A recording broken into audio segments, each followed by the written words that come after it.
The Chams were the architects of magnificent towers and priceless stone sculptures. Yet little remains of their remarkable culture.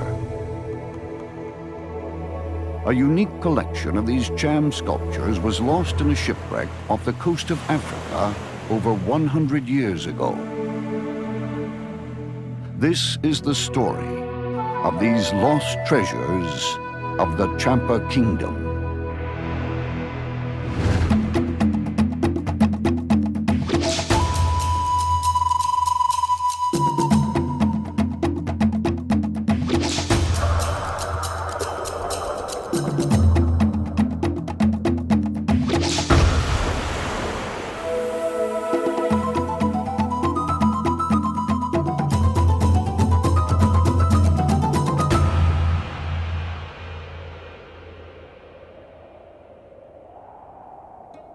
The Chams were the first civilized society to settle in Vietnam nearly 2,000 years ago.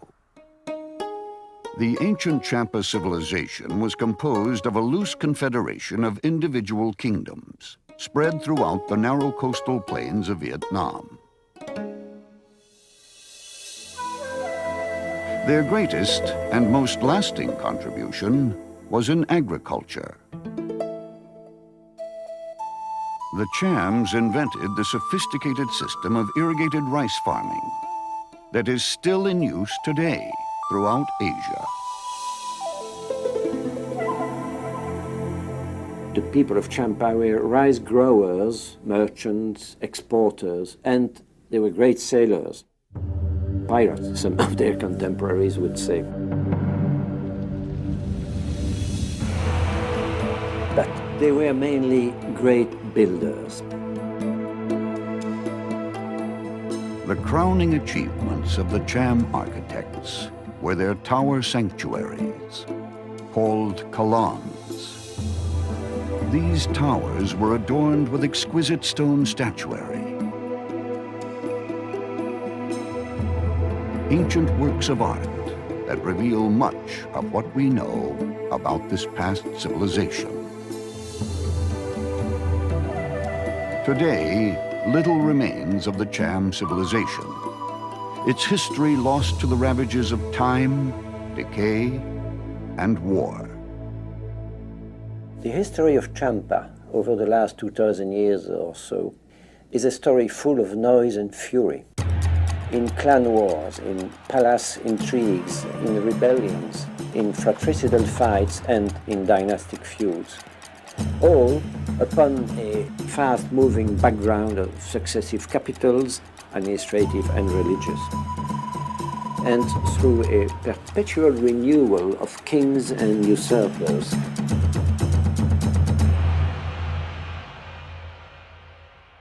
Up to the 7th century, they used to build cities and temples in perishable material, mostly wood and palm tree fronds.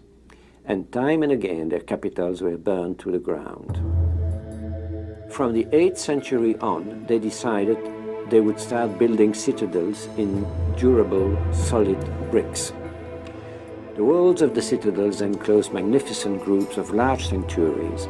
The huge towers made of bricks held together with natural resin mixed with lime, with their stone lintels and door frames, and above all, with their added decorative elements, superbly sculpted sandstone statues. All that speaks to us of a very, very great past civilization. The Chams were slowly pushed south by centuries of war with the Viets. Around the year 1000, they came to settle in the kingdom of Vijaya, which today is known as the Binh Dinh province of Vietnam. It was here during the next 4 centuries that the Chams built some of their most elaborate monuments. These towering sanctuaries stood in the midst of a fortified citadel, the center of a Cham community, where thousands of people worked and lived. You must imagine, once upon a time, on all the terraces which are here, there was a whole community living. Hundreds of houses made of wood, of course, and adobe. There's nothing left of them. But there the priests were living, the servants of the temple, and we already had rice paddy fields. These calands were the living center of religious life for the Chams. Such religious buildings were used in their ecumenical religion, which was a hard to define and loose mixture of basic animism first, of Shivite Hinduism, and later of Brahmanism, which came to include Buddhism centuries later. Over time, the religion and architecture of the Champa kingdom were shaped by the personal preference and decree of each successive ruler, of which there were many.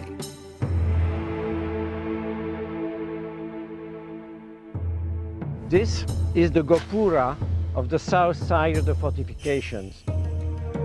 The gopuras, or gates, stood in the center of each of the citadel's fortified walls. Inside the walls stood the holy treasury, where the divine offerings and treasures of the kingdom were kept. Facing east was the mandapa, the place where the faithful congregated to meditate and pray. In the center stood the kalan, the holy place, the heart of religious and political life in the Champa community. The Kalan was a holy place where the king and his ancestors were honored, which was the whole purpose of building a Kalan.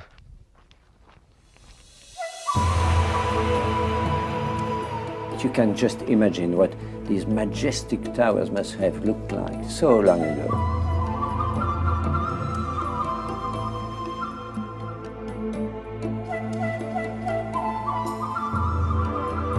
The statues, the high-relief tympanums, the friezes, the angle pieces which decorate their buildings and sanctuaries were images of their divinities or of holy men or mythical animals, legendary dragons and monsters, or by a number of symbols. Water, which gives rice, which gives life, or flames, for instance, representing the fires of funeral pyre, death, and therefore rebirth and a new life. But they also enjoyed decoration for the sake of it, inspired from the leaves, the branches and the flowers of the surrounding nature in their beautiful country. Today, although some of the towers are still standing, very few of the original statues remain. To the ancient people of the Champa kingdom, these towers, places of religious worship, were considered sacred.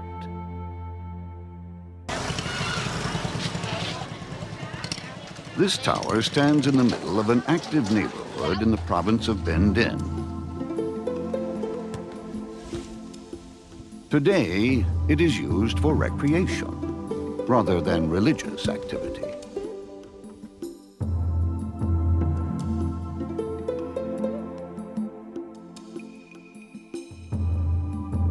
Although the Cham influence on Vietnamese culture has virtually disappeared, in the south, these ancient monuments still serve their communities as places of religious ceremony.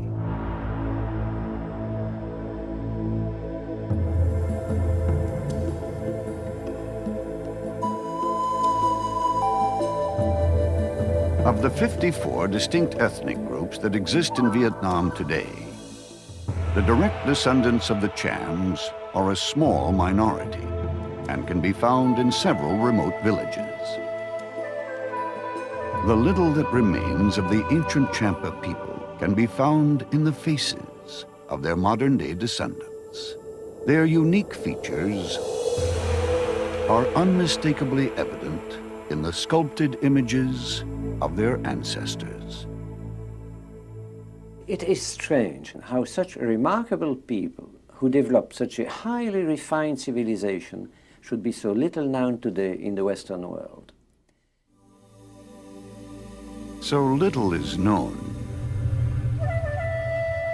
because so little remains.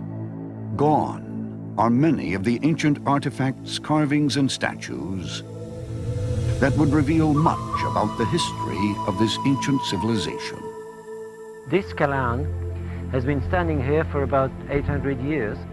All the beautiful carvings, the sandstone statues that were attached to it are gone. We have only empty holes, empty niches. And the question is, where are they? Why are they missing? In early 1992, Stenui began his quest to unravel the mystery of the missing Cham statues. Renowned as a marine archaeologist, historian, and deep-water diver, Stenui's numerous successes include recoveries of 18 historically significant ancient shipwrecks. His talent for research has been the key to these successful recoveries. In his quest for the Cham statues, he uncovered a series of 19th century documents, authored by this man, Dr. Albert Maurice. Maurice was a French Navy doctor who served in Annam and the French colony of Cochinchine. It was here in 1876 that he first saw the art and architecture of the Champa kingdom. 400 years before the French and Dr. Maurice arrived, all that remained were the brick towers and their stone statues. The sanctuaries had long been abandoned. Their bronze and gilt statues, the priceless offerings to the divinities of the Calans, had long ago been pillaged by the invaders. In 1877, Dr. Maurice visited some of the Cham temples of the Bindin province. By then they were completely unknown to the Western world, and he was the first to realize their cultural importance. Dr. Maurice was moved by the beauty of the Cham towers and deeply disturbed by their condition. Local villagers had been dismantling the Calans, mining the ancient bricks to build roads and shelter. In an effort to study and preserve some of the last remaining artifacts of the Cham civilization, he carefully removed a collection of statues and reliefs. Dr. Maurice made 2 shipments of statues. A small consignment containing 10 pieces arrived safely in France in 1877. These now reside in the Museum of Natural History in Lyon, France. But the larger shipment of 22 boxes, containing the most priceless artifacts, was put on a French steamer called the Mekong. The Mekong was an elegant 19th century steamer built for the French company Les Messageries Maritimes. Its itinerary included a tour of the Orient. The 6-week trip home included stops in Japan, China, and Saigon. Then across the Indian Ocean to the Horn of Africa, through the Suez Canal, and back to France. The Mekong was built for comfort. 180 crew members cared for the needs of just 66 first-class passengers. For the wealthy traveler, the trip home was a long, festive occasion, celebrated with all the amenities of a floating palace. The decor was Napoleon III, complete with gilded statues, stucco garlands, and varnished oak staircases. The cabins, saloons, and smoking rooms resonated with laughter and stories of power and adventure. At midnight, June 17, 1877, the Mekong sailed north along the Horn of Africa. The weather that day had been clear, but now mist from unusually high monsoon surf and thick fog blanketed the coast off the port side. The Mekong made the same mistake that countless others have made over the centuries, navigating the turn at the Horn of Africa. As ships travel north, making an accurate identification of Cape Guardafui is essential to safe passage around the Horn. In poor weather conditions, navigators could easily mistake the southern point at Cape Chenarif to be Cape Guardafui, and the lowlands in between to be the open sea. Believing Cape Chenerife to be the turning point, the captain of the Mekong set his course due west.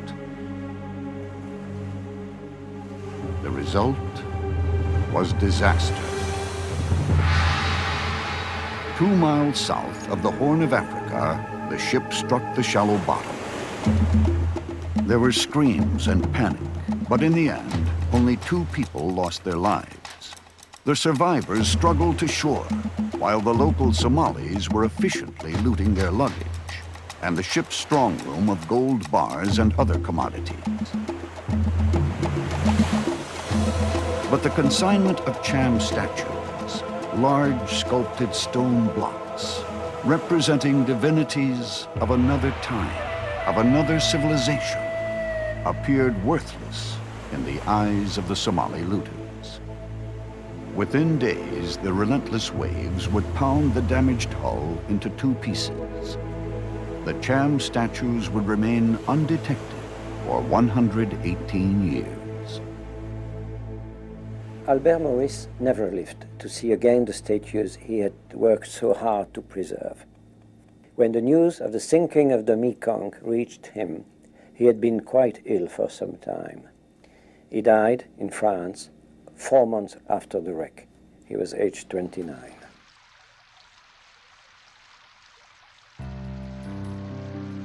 In the 19th century archives of France, Stenui pieced together the clues that would lead him to the location of the wreck of the Mekong.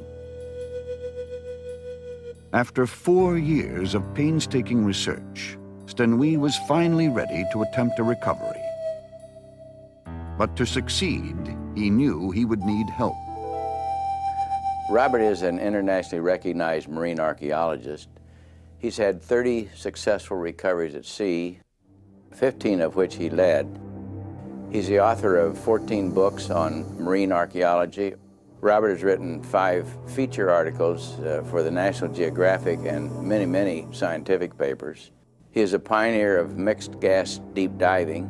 Robert made the first ever saturation dive at sea in 1962, and he is probably best known for his ability to research in 8 different languages. In 1995, Ted Edwards Sr. and his son Ted, the principals of IMSL, International Marine Salvage, agreed to partner with Stenui to recover the missing Cham statues. IMSL provided Stenui with the strategic planning and financial resources required to make a recovery. A 167-foot North Sea trawler, the Scorpio, was secured and transformed into a search and recovery vessel. An international team of experts was assembled. The 23-member recovery team included navigators, explosives experts, security personnel, and divers, as well as the ship's crew. The Scorpio would be their home for the 3-month duration of the mission. After completing my research, I was quite confident that we could find the wreck of the Mekong. But there were many obstacles ahead of us, obstacles of a different nature. In a word, the real problem was Somalia. In 1991, after 7 years of civil war, a central Somalian government ceased to exist. In Somali waters, piracy became commonplace. 6 months before the Scorpio's arrival, a report from the UN's official maritime office stated that there were 15 attacks at sea, 7 of which involved machine gun fire, leaving 24 dead. This posed a very real threat to the Scorpio. To travel these waters unarmed is to invite disaster. So before the expedition could begin, the team faced a most difficult challenge. To import into Somalia, a country at war, the arms needed for their protection, and the specialized underwater explosives required to penetrate the steel hull of the Mekong.